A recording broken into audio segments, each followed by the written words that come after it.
திருமறை நேரம் Bible Hour presented by the National Bible College. கிறிஸ்துவின் சபையார் உங்களை வாழ்த்துகிறார்கள். Welcome to Satellite Bible Classes.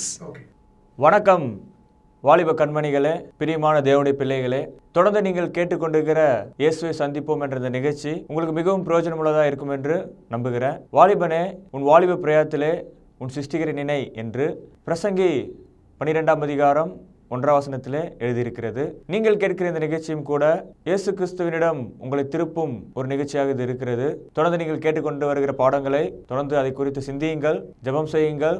தொடர்ந்து இந்த நிகழ்ச்சியை குறித்து மற்றவர்களுக்கு அறிமுகம் செய்யுங்கள். இன்றைய நாளிலும் கூட நமது போதகர் டாக்டர் பீட்டர் சாலமன் ஐயா அவர்கள் நற்செய்தி அளிப்பார். வணக்கம் இந்திய வேத மாணவர்களே, கண்மணிகளே, தோழர்களே, அருமை பெற்றோரே, உலகளாவிய என் கிறித்தவ சமுதாயமே, உங்களை இந்த வான்வழி வகுப்புகளுக்கு வரவேற்கிறதுல மகிழ்ச்சி அடைகிறேன். இந்த நாட்களில் மீட் ஜீசஸ், இயேசுவை சந்திப்போம் என்ற தலைப்பில் இந்த தொடரை நாம் கவனிக்கிறோம். இந்த தொடர் முழுவதும் இயேசு கிறிஸ்துனுடைய வாழ்க்கை வரலாற்றை, லைஃப் ஹிஸ்டரி ஆஃப் கிரைஸ்ட், இதை குறித்து சொல்லக்கூடியதாக இருக்கிறது. இன்றைக்கு இயேசு கிறிஸ்து ஏறக்குறைய 33 வயது சில மாதங்கள் ஆனபோது ஒரு பஸ்கா பண்டிகை வந்தது. சரியாக அந்த பஸ்கா பண்டிகை அன்று இயேசு கிறிஸ்து சிலுவையிலே அறையப்பட்டார்.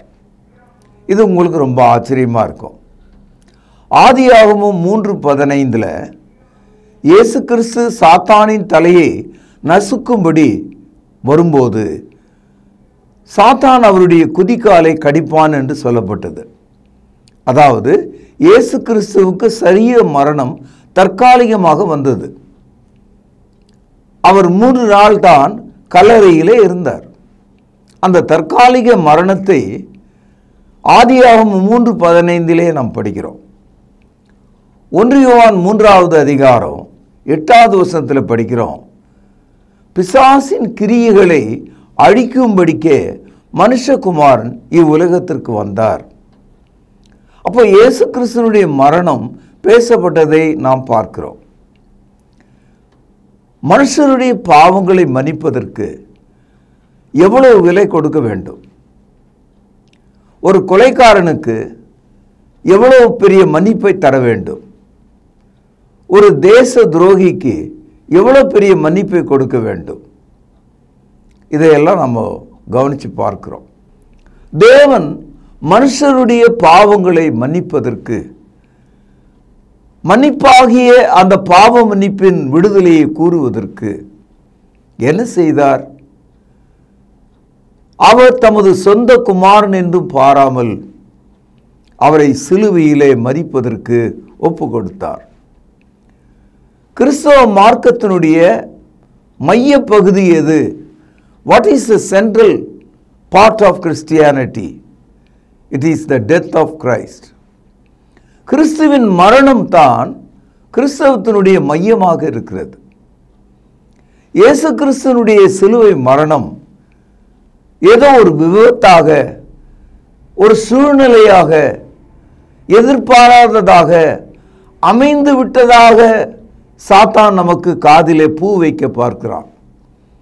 மக்கள் அவ்விதமாக சொல்லி தங்களை மறைத்து கொள்ள பார்க்கிறார்கள். இயேசு கிறிஸ்துவினுடைய மரணம் வானம் பூமி யாவற்றையும் உண்டாக்கிய தேவனுடைய திட்டமும் மனிதனுக்கான மீட்பின் திட்டமுமாயிருக்கிறது. ஆகவே என் அன்பு மாணவ கண்மணிகளே, இதை குறித்து நீங்கள் நன்றாக கவனிக்க வேண்டும். ரோமர் 5:6 நாம் பலனற்றவர்களாய் இருக்கும்போது, நாம் பாவிகளாய் இருக்கும்போது, ரோமர் 5:10 நாம் சத்துருக்களாய் இருக்கையிலே, அதாவது பலனும் இல்லை, பாவியாகவும் இருக்கிறோம், சத்துருவாக இருக்கிறோம். தேவனுக்கு முன்பாக கிறிஸ்து நமக்காக மரித்தார். சிலுவை அதை தான் நமக்கு காட்டுகிறது. ரோமருக்கு எழுதிய நிருபம் 5ஆவது அதிகாரம் 7ஆவது வசனம், நீதிமானுக்காக ஒருவன் மரிக்கிறது அரிது, நல்லவனுக்காக ஒருவேளை ஒருவன் மரிக்க துணிவான். நாம் பாவிகளாய் இருக்கையில் கிறிஸ்து நமக்காக மரித்ததனாலே தேவன் நம்மேல் வைத்த தமது அன்பை விளங்க பண்ணுகிறார். எப்பேற்பட்ட ஒரு வார்த்தை! இமயமலை போன்ற ஒன்று நம் மீது வந்து விழுந்தால் கூட இந்த வார்த்தையை நாம் புரிந்து கொள்ள முடியாது. பெருங்கடலின் நடுவிலே விழுந்தாலும் கூட இந்த அன்பை நம்மால் புரிந்து கொள்ள முடியாது. தேவன் நம்மேல் வைத்த அன்பை விளங்க பண்ணுகிறார். சகோதரர்களே, இயேசு கிறிஸ்து மரித்த அன்று அது ஒரு பஸ்கா பண்டிகை. இஸ்ரவேலர்கள் இயேசு கிறிஸ்துவிலிருந்து, அதாவது அவர்களுடைய கடந்த காலத்தில் பாஸ்டில் எகிப்து நாட்டிலிருந்து அவர்கள் புறப்பட்ட போது அனுசரித்த பஸ்கா பண்டிகை ஒன்றை அவர்கள் அனுசரிக்கும் ஒரு பண்டிகை காலமாக அந்த இரவு இருந்தது. இயேசு சரியாக அன்றைக்கு மரிக்கிறார். Jesus died right on that Passover day. ஆச்சரியமா இருக்கு இல்லையா? அந்த எகிப்தில் இருந்த அந்த ஜனங்களை தேவன் விடுதலை செய்தார், தமது ஜனத்தை விடுதலை செய்தார். ஏறக்குறைய 20 லட்சம் மக்கள் அன்றைக்கு எகிப்தை விட்டு காலி செய்து கொண்டு அவர்கள் கர்த்தர் கொடுக்கும் கானானை நோக்கி போனார்கள். அந்த இரவிலே அவர்கள் அனுசரித்த அந்த பஸ்கா ஆட்டுக்குட்டி அது வயிற்றுக்கான உணவாக இல்லாமல் தேவனுடைய கட்டளைக்கு கீழ்ப்படுகிற உணவாக இருந்தது. அந்த பஸ்கா ஆட்டுக்குட்டியை கொன்று அதன் இரத்தத்தை எடுத்து வீட்டின் நிலைப்படிகளிலும் வாசலிலும் பூசி அதன் எலும்புகளை முறிக்காமல் அதை சுட்டு பலியாக்கி சாப்பிட்டார்கள்.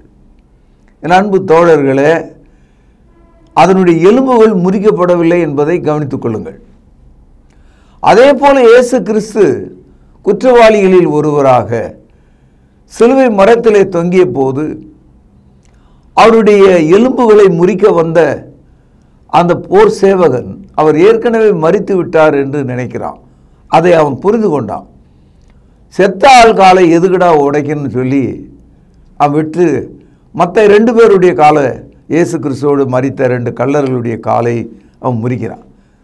ஆனால் அது தற்காலிகமாக நிகழ்ந்ததல்ல. சிலுவையின் மீது தொங்குகிற குற்றவாளி ஒருவனுடைய எலும்பு முறிக்கக்கூடாது என்பது ஒரு கட்டளையாக இருந்தது. அது இயேசு கிறிஸ்துக்குள்ள நிறைவேறியது. அது மட்டும் இல்லை, இயேசு கிறிஸ்துனுடைய உடலை அந்த பஸ்கா இரவு தொடங்கும் முன்னதாகவே அந்த சிலுவையிலிருந்து கீழே இறக்குறாங்க.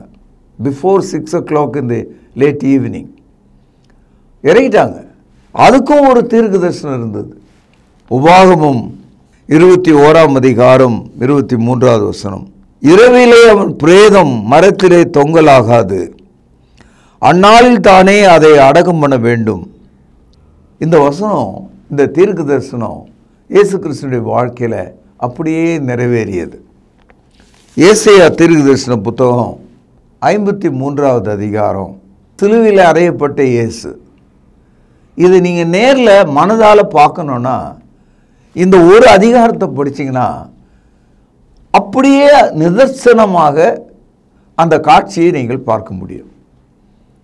அவரை எந்த வழியில், எந்த விதத்தில் சிலுவையில் அறைந்தார்கள், யாரோடு அறைந்தார்கள், யாரால் அறையப்பட்டார், அவர்களுக்கு முன்பாக இயேசு எப்படி இருந்தார், இத்தனை தீர்க்க தரிசனங்களும் இயேசுனுடைய சிலுவையில் அவர் மீது நிறைவேறுகிறது. உங்களுக்கு ஏற்கனவே சொல்லியிருக்கேன், தீர்க்க தரிசனம் என்பது நிகழ்காலத்தில் சொல்லி எதிர்காலத்தில் நிறைவேறணும்.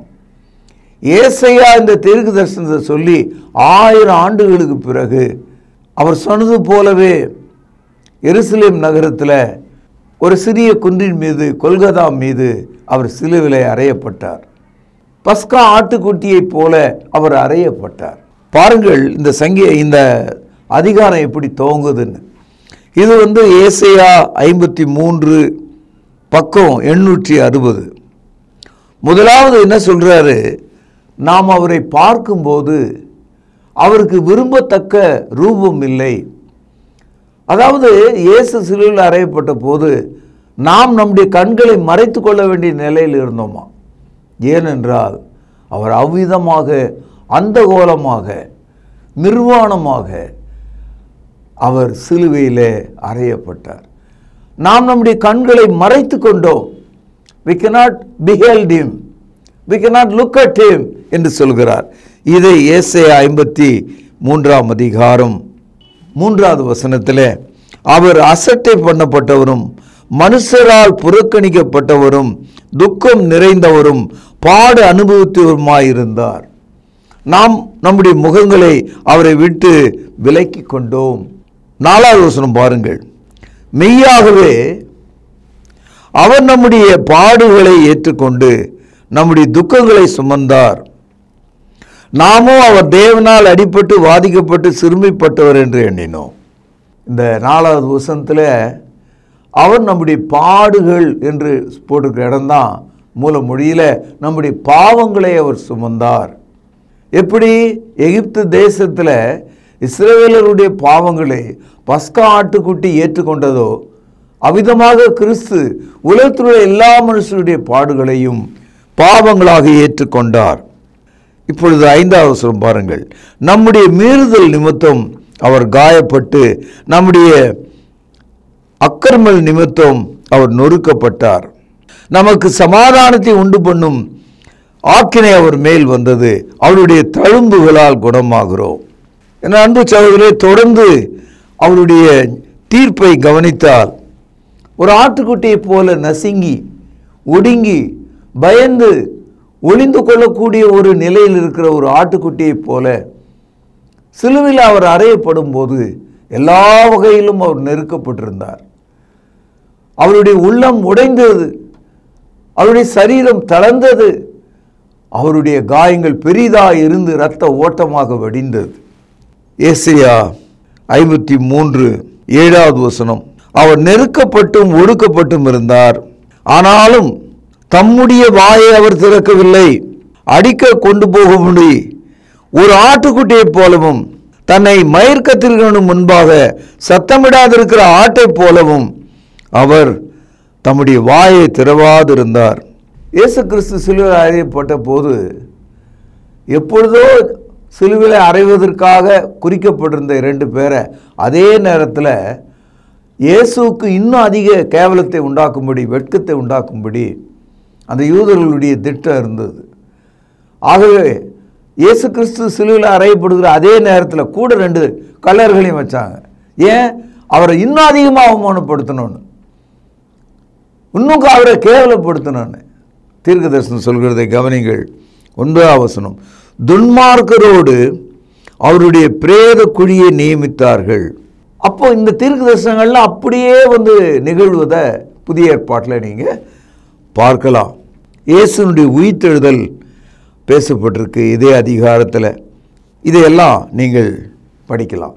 குறிப்பாக இந்த தீர்க்கதரிசி இயேசுனுடைய மரணத்தை இஸ்ரவேலர்கள் செலுத்திய பாவ மன்னிப்புக்காக செலுத்திய குற்ற நிவாரண பலியோடு ஒப்பிடுகிறார். இந்த வசனம் அப்படியே இயேசுனுடைய வாழ்க்கையின் சிலுவை மரத்தில் நமக்கு உபதேசமாக மாறுகிறது. பழைய ஏற்பாட்டு கால இஸ்ரவேலர்கள் குற்ற நிவாரண பலிகளை கொடுத்தார்கள். அதுபோல இயேசுவின் சிலுவை மரணம் உலகத்தின் பாவங்களை நீக்கும் குற்ற நிவாரண பலி, குற்றங்களை மன்னிக்கும் பலியாக இருக்கிறது. இதை தீர்க்கதரிசி எப்படி சொல்கிறார் என்று பாருங்கள். இதை ஏசாயா 53:10வது வசனம். கர்த்தர் அவரை நொறுக்க சித்தமாகி அவரை பாடுகளுக்கு உட்படுத்தினார். கவனியுங்கள். அவருடைய ஆத்துமா தன்னை குற்ற நிவாரண பலியாக ஒப்பு கொடுக்கும்போது அவர் தமது சந்ததியை கண்டு நீடித்த நாளாய் இருப்பார். கர்த்தருக்கு சித்தமானது அவர் கையினால் வாய்க்கும். அதாவது தேவன் மனிதருடைய பாவங்களை மன்னிப்பதற்கான ஒரு திட்டம், ஒரு தீர்மானத்தை வைத்திருந்தார்.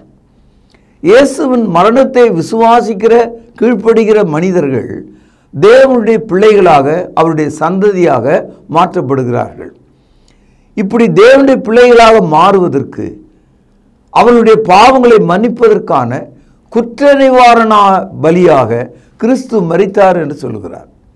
இத்தனை தகவலும் சிலுவையிலே நீங்கள் பார்க்கலாம். இத்தனை அனுபவங்களையும் நீங்கள் சிலுவையிலே அனுபவிக்கலாம். அடுத்த முறை நீங்கள் சிலுவை குறித்து சிந்திக்கும் போது இதை எண்ணி பாருங்கள். மார்க் எழுதிய சுவிசேஷம் 15வது அதிகாரம் 13வது வசனம் பாருங்கள். அவனை சிலுவையில் அறையும் என்று மறுபடியும் சத்தமிட்டு சொன்னார்கள். அதாவது இயேசு கிறிஸ்துவை சிலுவையில் அறைய வேண்டும் என்ற அந்த வார்த்தையை அவரை விசாரித்த, நியாயத்தை கவனித்த பொந்தி பிலாத்து எடுத்த முடிவு அல்ல. லூக்கா நிருபத்தில் படிக்கிறோம், 3 முறை இயேசு குற்றமற்றவர் என்று பிலாத்து அவரை விசாரித்து முடிவெடுத்து அவரை நான் விடுதலை செய்து விடுகிறேன் என்று சொல்கிறார். இரண்டாவது, யூதர்கள் எப்போது ஒரு மனிதனுக்கு இந்த கேபிட்டல் பனிஷ்மெண்ட், கடைசி கட்ட ஒரு தண்டனை கொடுப்பதாக இருந்தால் பழைய ஏற்பாட்டு முறைமைப்படி ஒரு ஆளை கல்லால் அடித்து தான் கொள்வார்கள். யூதர்களுக்கு சிலுவையில் அறைகிற பழக்கமோ சட்டமோ கிடையாது. ரோமர்கள் ஜனங்களை பயமுறுத்தவும், கீழ்ப்படிய செய்யவும், அதிர செய்யவும் அன்றைய காலகட்டத்தில் அந்த யூதர்களுக்கு பயப்படுத்தும் ஒரு மரணமாக சிலுவை மரணம் இருந்தது. சிலுவை மரணம் கோரமான ஒரு மரணம், வேதனையான ஒரு மரணம், எல்லாரும் பார்க்கும்படியான அவமானமான ஒரு மரணம். சிலுவை மரணம் அடைந்த ஒரு மனிதனுடைய குடும்பத்தாரோடு அந்த ஊர் மக்கள் உறவு வைத்துக் கொள்ள மாட்டார்கள். ஆக இவ்வளவு கேவலமான ஒரு மரணத்தை யூதர்களும் அதன் தலைவர்களும் பிரதான ஆசாரியரும் அவனை சிலுவிலே அறையுங்கள் என்று கேட்டார்கள். வேறு வழி இல்லாமல் பிலாத்து தண்ணீர் எடுத்து கைகளை கழுவி, நான் குற்றமற்றவன், அவருடைய இரத்த பழிகளுக்கு நான் நீங்களாக இருக்கிறேன் என்று சொல்லி அவரை சிலுவையிலே அறையும்படி ஒப்பு கொடுத்தான். இதெல்லாம் ஒரு நிகழ்ச்சி, ஒரு வரலாறாக இருந்தாலும் இதில் எல்லாவற்றிலும் தேவனுடைய தீர்மானம் இருக்கிறது. அந்த ஏசாயா 53ஆம் அதிகாரத்தில் கொடுத்த அந்த தீர்க்க தரிசனம் நிறைவேற வேண்டியது அவசியமாக இருந்தது. யோவான் எழுதிய சுவிசேஷம் 18ஆம் அதிகாரம், தாம் இன்ன விதமாய் மரிக்கப் போகிறார் என்பதை குறித்து இயேசு குறிப்பாய் சொல்லியிருந்த வார்த்தை நிறைவேறத்தக்கதாக இப்படி சொன்னார்கள்.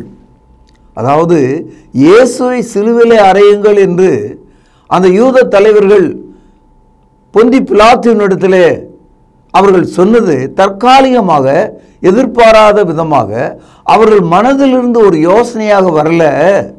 இயேசு முன்கூட்டியே அப்படி தான் சொல்லியிருந்தார். இயேசு வாழ்ந்த அந்த 33 ஆண்டு காலத்தில் 3 முறை தான் மரித்து 3வது நாளில் உயிரோடு எழுந்திருக்க போவதாக ஏற்கனவே சொல்லியிருந்தார். அவரை மூப்பர்களும் பிரதான ஆசாரியர்களும் மரணத்துக்கு உட்படுத்துவார்கள் என்பதை தெளிவாக சொல்லியிருந்தார். அதாவது Christ's death was foretold in the Old Testament prophecy. In fact, Christ also told the near death of Christ 3 times on his lifetime. சுவிசேஷ புத்தகத்தில் அவர் வாழும் காலத்திலேயே தான் இன்னவிதமாக மரிக்கப் போகிறேன் என்பதை 3 இடங்களில் சொல்லிட்டார். அப்போ இயேசு கிறிஸ்துவினுடைய மரணம் முன்கூட்டி எதிர்பார்க்கப்பட்ட ஒன்று தான். மத்தேயு 16வது அதிகாரம் 21 முதல் ஒரு பகுதியை வாசிக்கிறேன், கவனிங்க. அது முதல் இயேசு தாம் எருசலேமுக்கு போய், கவனிங்க, மூப்பராலும் பிரதான ஆசாரியராலும் வேத பாரகராலும் பல பாடுகள் பட்டு கொலையுண்டு 3ஆம் நாளில் எழுந்திருக்க வேண்டும் என்பதை தம்முடைய சீஷர்களுக்கு சொல்லத் தொடங்கினார். அப்போ கிறிஸ்துவானவர் மிக தெளிவாக எந்த விதமாக மரிக்கப் போகிறார், யாராலே அது நிகழ்த்தப்பட போகிறது, அது எவ்விதமாக இருக்கும் என்ற கருத்தை தமது அப்போஸ்தலருக்கு சொன்னார். இன்னைக்கு யாராவது சொல்ல முடியுமா, நம்முடைய தேச தந்தை இப்படி தான் மரிக்க போகிறார்னு யாருக்காவது தெரியுமா? எதிர்பாராத நேரத்தில் ஒரு குண்டு வந்து தாக்கியது. உலகத்தில் யாரும் தன்னுடைய மரணத்தை முன்கூட்டி சொல்ல முடியாது. ஆனால் இயேசு தன்னுடைய மரணத்தை முன்கூட்டி சொன்னார். உனக்காக எனக்காக சொன்னார். நாம் பாவிகளாய் இருக்கையில், நாம் சத்துருக்களாய் இருக்கையில், நாம் துரோகிகளாய் இருக்கையில் கிறிஸ்து நமக்காக மரித்ததனால தேவன் நம் மேல் வைத்த அன்பை விளங்க பண்ணினார். அதனால சிலுவை மரணம் முன்கூட்டி தீர்மானிக்கப்பட்டது, அன்பின் வெளிப்பாடாக இருக்கிறது, பாவ மன்னிப்பின் உறுதியாக இருக்கிறது, கிறிஸ்துவின் அடையாளமாக இருக்கிறது, திருச்சபையினுடைய ஆதாரமாக இருக்கிறது, உலகத்துக்கான சுவிசேஷமாக இருக்கிறது, இன்று உங்களை மாற்றக்கூடியது. சிலுவை மரணத்தை பார்க்கும்போது நீங்கள் அதை சொந்தம் கொண்டாடுங்கள், உரிமை கோருங்கள், அதன் அனுபவத்தை பெற்றுக்கொள்ளுங்கள். ஒரு மனிதன் சிலுவையை பார்க்கும்போது அது ஒரு காயம், அது ஒரு துக்கம், அது ஒரு இரத்த ஓட்டம், அது ஒரு மரணம் என்று புலம்புவதை விட்டுவிட்டு அது எனக்கான தியாகம், என்னை மீட்கும் அன்பு, என்னை சுகமாக்கும் சுகம், தேவனுடைய வழி நடத்துதல், என்னை தேவன் அழைக்கிறார், என்னை புரிந்து கொண்டார், என்னை அவர் மன்னிக்கிறார் என்ற உணர்வோடு அந்த சிலுவை அண்டை சேருங்கள். எத்தனை பாடல்கள் கிறிஸ்தவ மார்க்கத்தில் எழுதியிருந்தாலும் பெரும்பாலான பாடல்கள் இயேசு கிறிஸ்துவினுடைய மரணத்தை குறித்ததாக இருக்கிறது. இன்னைக்கு உலகத்தில் சத்தம் வீட்டில் கானா பாட்டு பாடுறாங்க, அது இப்பொழுது ஏற்பட்ட அனுபவம். ஆனால் உலகத்துக்காக தேவன் பாடிய பாட்டு சிலுவை மரணம்தான். It was an unspeakable gift of God which is Christ's death. அவர் சிலுவையிலே மரித்தார் என்பது தாங்க உங்களுடைய ரட்சிப்பின் பாடலாக இருக்கிறது, உங்கள் பாவத்தை கழுவும் காட்சியாக இருக்கிறது. உங்கள் ஆத்துமா லேசாக கர்த்தரிடத்தில் சேரக்கூடியதாக, மிதக்கக்கூடியதாக இருக்கிறது.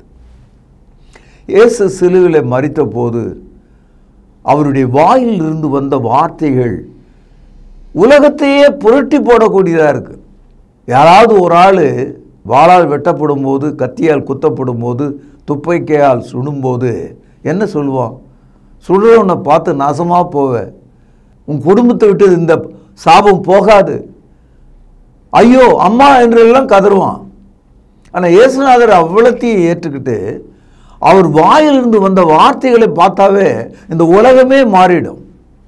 அவர் என்னென்ன சொன்னார் என்பதை பரிசுத்த ஆவியானவர் 4 சுவிசேஷ புத்தகத்தில் சிறு குறிப்பாக வைத்திருக்கிறார்கள். லூக்கா எழுதிய சுவிசேஷம் 23ஆம் அதிகாரம் 34வது வசனத்தில் முதல்ல இயேசு சொன்ன அந்த முதலாவது வார்த்தை சிலுவையில் என்ன சொல்றாரு? பிதாவே இவர்களுக்கு மன்னியும், இவர்கள் செய்கிறது என்னதென்று அவர்கள் அறியாது இருக்கிறார்கள் என்று சொன்னார். ஃபாதர் ஃபர்கிவ் தம் என்று சொன்னார். இதுதான் உலகை மாற்றிய வார்த்தை. நம்முடைய பாவங்களை மன்னிப்பதற்காக தேவனுடைய குமாரன் தன்னுடைய மரணத்திலே கொடுத்த முதல் வாக்குறுதி பாவ மன்னிப்பு தான். பாவத்தை யாரும் விரும்பி செய்யறதில்லை, அறியாமல் செய்கிறோம், பிறகு அறிந்து செய்கிறோம். பிதாவே இவர்களுக்கு மன்னியும் என்று அவர் சொன்னது அவரை சிலுவையில் அறைந்தவர்களையும் சிலுவையை அறைவதற்கு காட்டி கொடுத்தவர்களையும் உங்களையும் என்னையும் ஒன்று சேர்த்து சொல்கிறார். Father forgive them for they do not know what they are doing. இரண்டாவதாக லூக்கா 23ஆம் அதிகாரம் 43வது வசனத்தில் இயேசு கிறிஸ்து தம்மோடு சிலுவையில் அறையப்பட்ட வலது பக்கத்தில் இருக்கிற ஒரு கல்லனை பார்த்து சொன்னார்.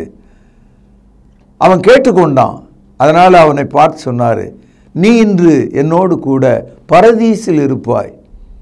சிலுவையிலும் கூட அவர் பரலோகத்தை மனிதனுக்கு வழங்குகிறவராக இருக்கிறார். You shall be with me in paradise ன்னு சொன்னார். Forgiveness and paradise go together.